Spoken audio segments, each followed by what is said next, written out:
senhor Luiz Inácio da Silva, vou chamá-lo de ex-presidente. O senhor prefere como? Pode ser ex-presidente? Doutor, se puder falar um pouquinho mais alto, para mim seria bom. Tá. Posso chamá-lo de ex-presidente? Pode. Tá. Então o senhor sabe do que está sendo acusado nesse processo, Não. né? Não sabe? Não sei, gostaria Tá. de pedir se a senhora pudesse me explicar qual é a acusação. Tá. O senhor tem dois conjuntos de acusação. A primeira parte da acusação diz respeito à corrupção, que o senhor teria recebido vantagens indevidas da Odebrecht e da OAS relacionadas aos contratos que eles têm com a Petrobras. E um segundo conjunto de atos que seriam atos de lavagem de dinheiro relacionados à reforma do sítio em benefício ao senhor e à sua família, que foram feitos no primeiro momento pelo Bunline, num segundo momento pela Odebrecht, num terceiro momento pela OAS. Um resumo muito sintético seria isso. Não. Eu imagino que a acusação que pesava sobre mim é que eu era dono de um sítio em Atibaia. Não é Eu isso. Não é isso. Não é isso que acontece. É ser beneficiário de reformas que foram feitas.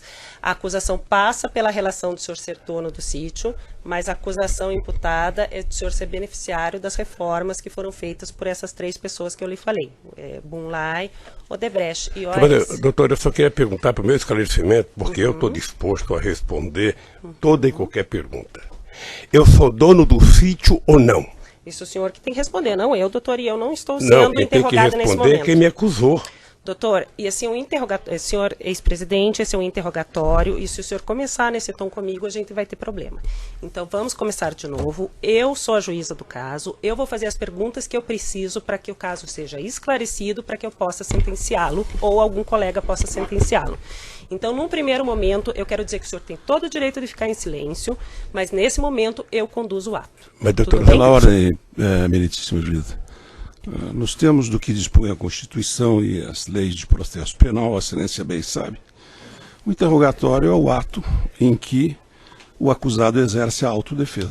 Sim, mas Tem ele que não ter a tem que mais me perguntar absoluta nem me acusar. liberdade para expor os fatos e indagar a respeito do que está sendo acusado. Pela ordem, doutor, que ele Não, demonstrou até agora eu estou me se dirigindo à verdadeira meritíssima deficiência juíza, da não defesa estou técnica e falando não com Vossa informado Excelência, do que estava não abra acontecendo. este diálogo lateral, estou falando com a Eu tenho meritíssima direito de fazer juíza. uma parte, doutor, você não vai me cortar Não, também, vou, não. eu estou me dirigindo ao juízo. Eu vou interromper. Vossa Excelência quer substituir o juízo? Não, o Tá, senhor que eu vou está trabalhando interromper em condição o da áudio audiência, nesse doutor. momento. Se Pois. o senhor não... Eu posso fazer as perguntas ao seu cliente, o senhor orientou ele do que está sendo acusado nesse processo, ele está apto a ser interrogado, ou o senhor precisa sair dessa sala e conversar com ele e ele retornar? Absolutamente não. Eu só quero que ele tenha a liberdade de, nas formas da Constituição e da lei, responder da forma como ele acha adequado. Ele responde respondendo, não fazendo perguntas ao juízo ou à acusação. O senhor se sente Só para apto encerrar? Só a para ser encerrar? interrogado neste momento, o senhor é ex-presidente? Não, eu me sinto apto e me sinto desconfortável. Se o senhor se sente desconfortável, o senhor pode ficar em silêncio, como eu ia dizer. O silêncio do senhor não será usado em prejuízo à sua defesa. Se o senhor quiser responder as perguntas que primeiro eu vou lhe fazer, depois o órgão do Ministério Público e depois as defesas, o senhor pode responder. E quando é que eu posso falar, doutora? O senhor pode falar, o senhor pode responder quando eu perguntar no começo. Mas pelo que eu sei, é meu tempo de falar. Não, é o tempo de responder as minhas perguntas. Eu não vou responder interrogatório nem questionamentos aqui. Tá claro? Está claro que eu não vou ser interrogada? Eu não imaginei que fosse assim, doutora. Eu também não. Como eu sou vítima de uma mentira Eu há muito também não tempo, imaginava. eu imaginei então vamos, que agora... vamos começar com as perguntas. Eu já fiz um resumo da acusação e vou fazer perguntas. O senhor fica em silêncio ou o senhor responde? E o senhor Cristiano Zanin, eu não lhe concedi a palavra, eu vou fazer perguntas. Eu já lhe fiz o resumo do que o senhor está sendo acusado e agora quero lhe perguntar em que momento, primeiro momento que o senhor teve contato com esse sítio de Atibaia. Dia 15 de janeiro de 2011. Tá. O senhor teve contato com esse sítio de Atibaia no 15 de janeiro de 2011, como? Eu tinha deixado a presidência da República, eu estava de férias, e quando foi no dia 12 de janeiro, me falaram que o Jacob Itá tinha comprado um sítio que se eu queria passar um final de semana lá.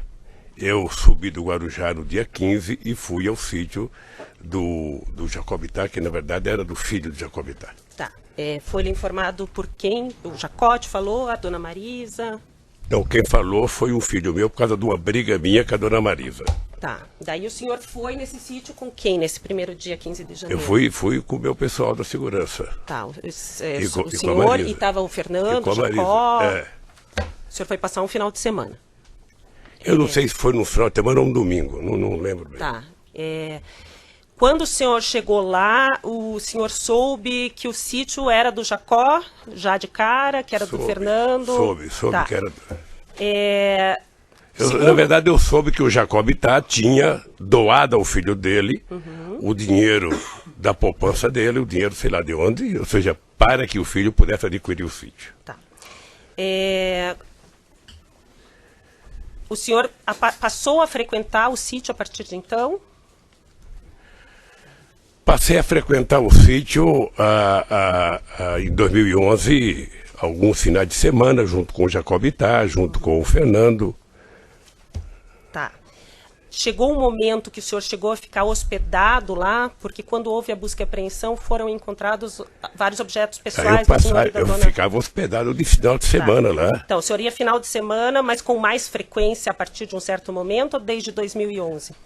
Eu não lembro. Eu acho que 2011 até 27 de outubro eu ia sempre com o Jacobitá, porque nós fazíamos lá, jogávamos buraco, jogávamos mexe-mexe, e o Jacó tinha na nossa companhia, sabe, naquele instante eu acho que era uma relação quase que de irmã. Porque eu conheci o Jacó desde 1975, nós fundamos o PT junto, fomos dirigentes sindical junto, fundamos a CUT junto, fizemos as greves juntos, fomos candidatos juntos, sabe? O Jacobitá, depois de um certo tempo, passou a ter em mim, sabe, quase que a única pessoa em que ele passava final de semana. É que a partir de um certo momento, pelo que consta dos autos e pelo que foi encontrado na busca e apreensão realizada no sítio, a família Bittar deixou de frequentar com tanta frequência, o senhor e a sua família começaram a frequentar mais. Isso chegou a acontecer? Veja, a família Bittar, o Fernando Bittar, em função de ter um filho de 12 anos que preferia ir para o shopping do que para o sítio, não ia, mas o Jacó ia constantemente para o sítio. E o problema do Jacó é que ele estava com mal de Parkinson e estava cada vez mais ficando com problema. Mas ele foi muito tempo. Frequentava junto com o senhor e com a quem dona deixou de Marisa. frequentar um pouco mais fui eu por causa do câncer. Depois do dia 27 de outubro, eu tive 2011, 2012, o tempo inteiro, menos possibilidade de ir, e às vezes ia e voltava no mesmo dia por causa da doença. Tá. E o Fernando falou até que o senhor ia na época do tratamento e ficava hospedado de vez em quando, né? Eu ia, mas não ia para dormir porque eu tinha problema de... Tá. De O senhor ia passar o debilidade dia. mesmo. Tá. E aí, depois de um tempo, quando foi feita a busca e apreensão, então o senhor disse que o Jacó ainda frequentava, o Fernando menos por causa do filho adolescente, mas o senhor que ocupava o quarto principal. Quando me dava, eu ocupava. Mas tinha os Isso objetos era uma- pessoais estavam E isso lá. era uma deferência que eu recebia tanto lá na chácara, quanto eu recebia no Palácio da Rainha da Inglaterra, no Palácio da Rainha da Suécia, em vários lugares que eu frequentei, inclusive no Kremlin, sabe? Eu tive o prazer de ser convidado a dormir no Kremlin. Eu não sei o que o Ministério Público viu de absurdo isso. Quando foi narrado aqui por várias testemunhas e por alguns réus, o senhor Fernando Bittar comprou o sítio, foi feito a escritura, ele e o Jonas Suassuna. O senhor sabia que foi feito uma escritura, eles negociaram, uma parte do terreno ficaria com o Jonas, outra parte com o senhor Fernando Bittar? Eu não tinha interesse e nem por que saber disso. Tá. O Quando que, que o o, que, senhor eu- ficou o, que eu, sabendo o que eu disso? sabia era que o terreno era um todo e que o Fernando Bittar não podia comprar todo o terreno, ele comprou uma parte e o Jonas Suassuna comprou a outra parte. É isso que eu sabia. Mas o senhor sabia quando? Quando que o senhor ficou sabendo disso? Depois de algum tempo que estava lá. O senhor já estava usando o sítio, já. já estava frequentando, quer dizer, o sítio? Já. Tá. O senhor soube que as primeiras reformas foram feitas no sítio, uma parte pelo senhor Fernando para usar e outra parte a pedido da dona Marisa? Eu nunca... Veja, eu tenho muita dúvida se a dona Marisa pediu para fazer a reforma. Tenho muita dúvida. Como ela não está aqui para se explicar, eu fico com a minha dúvida. Tá. Eu, sinceramente... O senhor Bunlai e o senhor Aurélio, que foram ouvidos essa semana, relataram que eles foram junto com dona Marisa. Agora ficou fácil citar o nome da dona Marisa porque ela morreu. Tá. Então agora é muito fácil dizer. Então o senhor não acredita que o senhor Bunlai eu sinceramente não acredito porque ao senhor Aurélio, o senhor Bunlai, eu não acredito porque eu não acredito que a dona Marisa tivesse efetivamente relação para pedir para uma empresa fazer obras. Tá. E também porque não era dela. Tá. Então o senhor acha que o senhor Bunlai, quando fala que foi fazer visita junto com a dona Marisa e com o senhor Aurélio, e o senhor Aurélio também confirma essa visita antes das reformas, o senhor acha que eles estão mentindo? Eu não estou dizendo que eles estão mentindo, eu estou dizendo que eu não acredito que a dona Marisa fosse pedir. Então por que ela teria ido visitar esse sítio com o Fernando, com o Bunlai e com o senhor sabe? Eu sei porque as pessoas, na verdade, quando compraram o sítio, tomaram uma decisão de que o Lula não poderia saber de nada, que o Lula era contra qualquer ideia, sabe, de comprar qualquer coisa pedindo para ele guardar arquivo, porque eu era contra. No meu mandato presidencial eu era contra. Primeiro discuti instituto, discuti acervo, antes que eu deixasse a presidenta da República no dia 31 de dezembro de 2010. Sabe? Então, os companheiros também não tinham que me dar explicação. Tá. Mas então, eles fizeram... O senhor não soube e duvida que a dona Marisa tenha falado com o senhor Bunlai pedindo para reformar alguma coisa no sítio? Eu sinceramente duvido. Tá. Eu sinceramente duvido. O senhor soube que as primeiras pessoas que fizeram a obra, o senhor Ignes, as primeiras pessoas que estavam lá foram retiradas a pedido da senhora Marisa, do senhor Fernando, do senhor Aurélio? O que eu sei das reformas, na verdade, foi depois da imprensa. Tá. A senhora sabe do contato que dona Marisa tinha com pessoas da Odebrecht, com a direção da Odebrecht, para ter pedido para a Odebrecht assumir essa reforma? É isso que eu estou tentando dizer. A Marisa não tinha, no meu conhecimento, nenhuma relação com a Odebrecht. Tá. Mas nem em eventos sociais ela não tinha contato com o senhor Emílio, com o senhor Marcelo? Ela participou de jantares, de eventos sociais com o senhor Emílio, o senhor Marcelo? Obviamente que pode ter encontrado num evento qualquer, sabe, público, com essas pessoas, porque ia muitos empresários. Mas ter liberdade para falar com uma pessoa e pedir, eu sinceramente acho que quem citou isso está tentando encontrar uma solução cômoda para uma pessoa que já está morta. As pessoas que relataram esse fato, também o senhor acredita que estão mentindo, que dona Marisa não pediu? Vou dizer, não estou utilizando a palavra mentindo. Tá. Eu só estou dizendo que não acredito que a dona Marisa tenha pedido. Tá.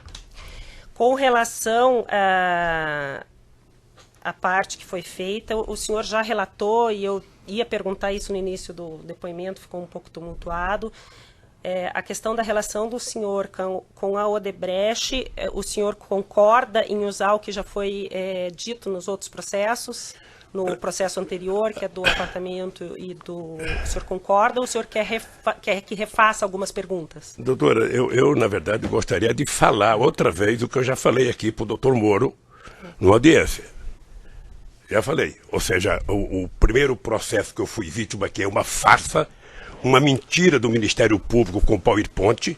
A segunda é outra farsa, sabe? E eu tô pagando esse preço. Tá. Eu vou pagar porque eu sou um homem que crê em Deus, creio na justiça e um dia a verdade vai prevalecer. O que está acontecendo? Tá. Então o senhor quer que eu refaça as perguntas relativas ao... aproximação que a diretoria da Odebrecht tinha com o senhor. É isso? Para o senhor poder falar de novo? Pode fazer. Então, consta que o senhor Emílio Odebrecht foi ouvido nessa ação penal, que ele tinha, antes mesmo do senhor assumir o primeiro governo, contatos, em razão da empresa dele ser uma grande empreiteira, em especial pelo compromisso que o senhor teria assumido com relação à política da petroquímica da Braskem, que seria interesse da Odebrecht. e que várias vezes ele conversou com o senhor, várias vezes houve a sugestão pelos dirigentes de Petrobras para que fosse reestatizado essa parte, esse setor da economia, e que ele sempre foi conversar com o senhor sempre garantiu a continuidade da empresa dele nesse sentido. O senhor confirma essas conversas com o senhor Emílio, essa questão, doutora, da Braskem? Eu talvez tenha sido, na história do Brasil, o presidente que mais conversou com empresários. Talvez o único presidente da República eleito com programas em cada eleição que eu disputava. E esse programa de governo era feito ouvindo desde os mais simples trabalhadores aos mais importantes empresários, passando pela Febraban, representando o sistema financeiro, passando pelo sucro alcooleiro, passando pela indústria de óleo e gás. Eu, quando construía um programa de governo, eu construí um programa de governo para o Brasil e não para mim. E o Emílio Odebrecht e outros empresários participaram muito de discussão, sabe, sobre o futuro do Brasil, sobre a construção. E eu tinha um pensamento sobre a indústria petroquímica. Porque a Petrobras, diferentemente do que algumas pessoas falam, não é uma empresa estatal. A Petrobras é uma empresa, sabe, pública de economia mista, com ações na Bolsa de Nova York e com acionistas minoritários. E eu não tinha nenhum interesse que fosse estatizado qualquer coisa. Eu tinha interesse que tudo fosse transformado, sabe, numa atividade de empresas públicas e que deveria participar Petrobras, empresas privadas, Banco do Brasil, empresas privadas, tudo. Eu achava que tinha que ser uma mistura da atividade econômica para a gente fazer esse país voltar a crescer. Mas como o ideal era tentar mostrar que a empresa Petrobras era pública e que o Lula mandava na Petrobras, sabe, se criou um monstrengo de dizer... Mas eu nem perguntei da Petrobras, eu perguntei especificamente das conversas que o senhor Emílio disse que teve com o senhor a respeito do medo que ele tinha que a petroquímica Braskem fosse estatizada. Eu tive com ele e com todos os empresários brasileiros, inclusive todos eles participavam do Fórum Econômico do Conselho Econômico e Social que eu criei, onde participavam os maiores empresários do Brasil, e nós discutíamos desde política tributária, a política social, a política de investimento, a política externa. Tá. Sim, é por isso que o meu governo passou a ser... conversou com o senhor Emílio algumas vezes sobre essa questão da Braskem ou não conversou? Não era da minha alçada conversar. Tá. Ou seja, qualquer assunto específico de conversa com quem quer que seja, ou a pessoa conversava com o ministro da área, ou a pessoa conversava com a empresa fins. Tá. Então o senhor não conversou e não garantiu nada ao senhor Emílio em nenhum momento? Veja, primeiro eu poderia garantir qual era a intenção do governo. A intenção do governo era ter o Brasil como um país, sabe, de uma indústria química poderosa. O Brasil é um país de 200 milhões de habitantes, o Brasil compra até bacia de lavar os pés, importa porque não tinha uma indústria química forte. Eu era favorável e defendia que o Brasil tivesse uma indústria petroquímica muito forte. E a Braskem... Eu só queria que o senhor respondesse sim, não. É porque não é só assim, doutora. Lamentavelmente não é só assim, sim ou não. A defesa gostaria de ter a palavra. Eu acabei de dizer que eu conversei muito com a Braskem. Mas especificamente sobre esse assunto, o senhor conversou ou não conversou? Devo ter conversado na discussão do programa do governo. E o senhor garantiu alguma posição para o senhor Emílio? É possível garantir. Tá. É possível garantir que o governo brasileiro ia ser um governo democrático, plural, e que as empresas iriam ter o direito de participar das coisas feitas no governo. Tá.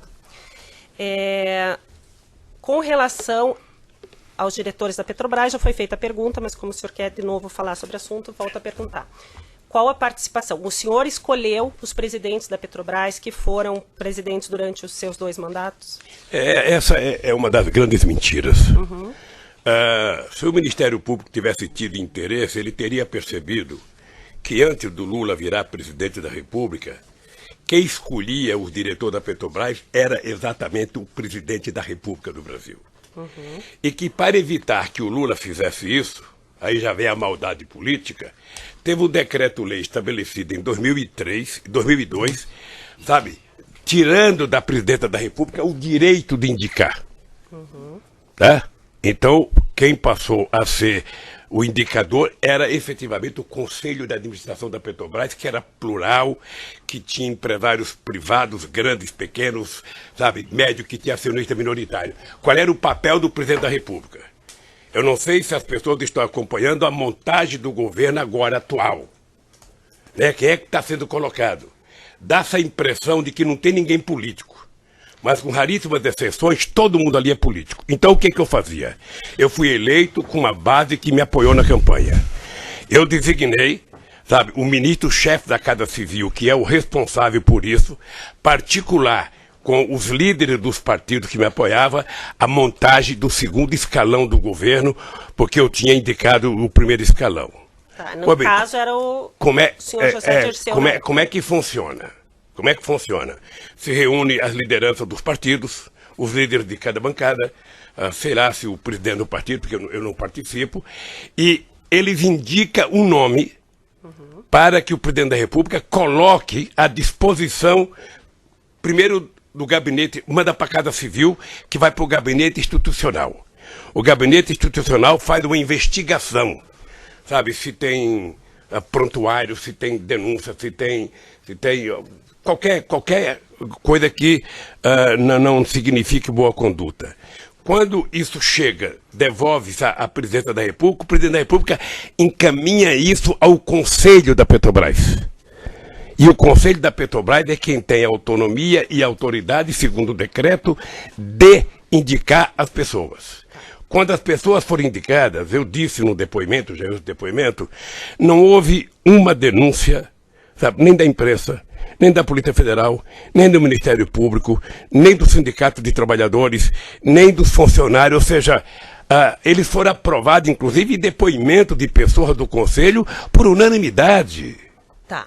Então, o senhor fez indicações com base em orientações da base partidária que lhe dava sustento. Pela ordem, é isso? Excelência, pela ordem, não foi dito. Foi dito que a indicação era feita pelo Conselho. Foi isso que o depoente acabou de afirmar. Mas não foi a presidência que falou para o Conselho eu enviei o nome. Ele enviou um nome. Encaminhamento. A gente não fala. Encaminhamento da presidência. A gente não interfere no Conselho. Tá. Mas o senhor encaminhava 10 nomes para eles escolherem ou o senhor encaminhava um nome e eles aprovavam ou reprovavam? Não, mas você indicava o nome que tinha vindo para você indicar. Tá. Eu não inventava então nome. Então é isso que eu estou falando. O senhor recebia o nome da sua base de apoio, mas o senhor está falando inclusive da presidência? O Dutra, Gabriele, era a base de apoio? O presidente foi da indicação minha, o presidente da Petrobras. Tá. Tanto o Zé Eduardo Dutra quanto o Zé Eduardo, o Zé Sérgio Gabriele. Tá, isso foi... O senhor passou o nome, então, ou indicou o nome para o Conselho da Petrobras, e o Conselho aprovou. É isto? E até então não tinha nenhum indicativo que nenhuma dessas pessoas tinha qualquer problema. Nenhuma. E eram todos concursados de mais de 30 anos de empresa. De empresa, tá. A mesma coisa ocorria com as diretorias. A mesma coisa que a diretoria. Mas o senhor sabia, até então, que cada diretoria era indicada por um partido? Era indicado por um conjunto de forças políticas que tinha me ajudado a ganhar, como é hoje. Tá, não estou falando que isso é errado, mas o senhor sabia, então, que, por exemplo, o Paulo Roberto Costa era indicação do PP, sabia que o Cerveró e depois o Zelada era do PMDB. Do PP e de outras forças políticas. Isso já está no meu depoimento. Tá. O senhor pediu para falar de novo. É que ele falou forças políticas, Excelência, não um partido. Mas eu estou perguntando do partido, por isso que eu estou perguntando. Ele sabia que tem era várias partido? Forças políticas que indicam. Tá, não era PP, PMDB e PP exatamente como ficou... é hoje. Tá. O senhor... Então, com essas forças políticas, lhe indicaram o nome do Paulo Roberto Costa, lhe indicaram o nome do Cerveró, lhe indicaram o nome do... Me deu até... Do Duque. Do Duque. E o senhor encaminhou para o Conselho e eles aprovaram. É isso. Sei mesmo. Houve algum pedido de políticos para o senhor trocar diretores da Petrobras? Não. O senhor nunca recebeu pedido de político dizendo assim, esse diretor está me dando problema, a gente precisa, o nosso partido está tendo problema com esse. O senhor nunca recebeu? Nunca. O senhor foi repassado pelo chefe da Casa Civil na época, ou no segundo momento pela senhora Dilma alguma informação de que algum diretor estava dando problema com a sua base de apoio? Não. Aquele fato narrado aqui na denúncia de que houve, antes da indicação do Paulo Roberto Costa para a diretoria da Petrobras, uma obstrução na Câmara dos Deputados, o senhor tomou conhecimento, sabe falar alguma coisa a respeito, ou quer repetir alguma coisa a respeito disso? Deixa eu dizer uma coisa, doutora, é que a pessoa que contou esse fato não merece, da minha parte, meio centímetro de respeito.